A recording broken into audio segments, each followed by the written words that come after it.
Hello বন্ধুরা, আজ আমি তোমাদের কাছে নতুন একটা রেসিপি নিয়ে এসেছি। আজ আমি তৈরি করব মাশরুমের পকোড়া।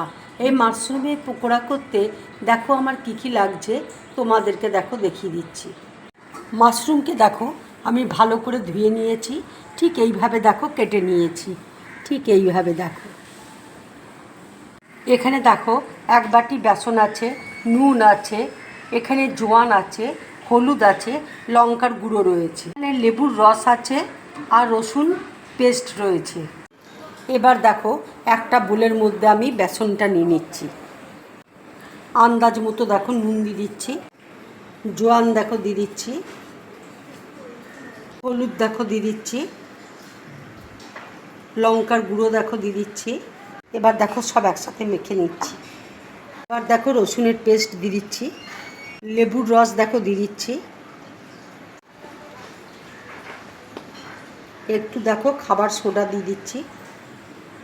এবার দেখো অল্প অল্প জল দিয়ে আমি ব্যাটারটা তৈরি করে নেব। বেসনটা দেখো মাখা হয়ে গেছে, এবার আমি পকোড়াগুলো দেখো তৈরি করে নেব।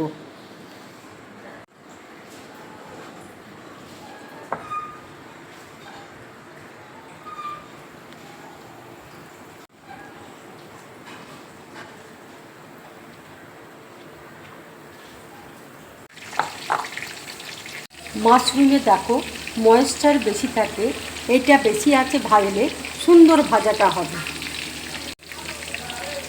এই ভাজাগুলো আমি লাল করে দেখো ভাজবো।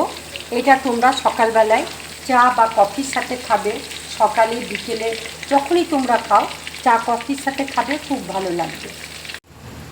মাশরুমের পকোড়াগুলো দেখো সুন্দর লাল লাল করে দেখো ভেজে নিয়েছি। এবার আমি গ্যাসটা অফ করে দিচ্ছি, প্লেটের মধ্যে তুলে নেব।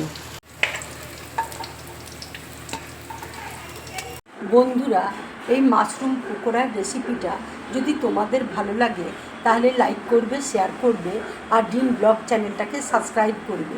তোমরা বেশি করে কমেন্টস করবে, তাহলে আমার খুব ভালো লাগবে। নমস্কার।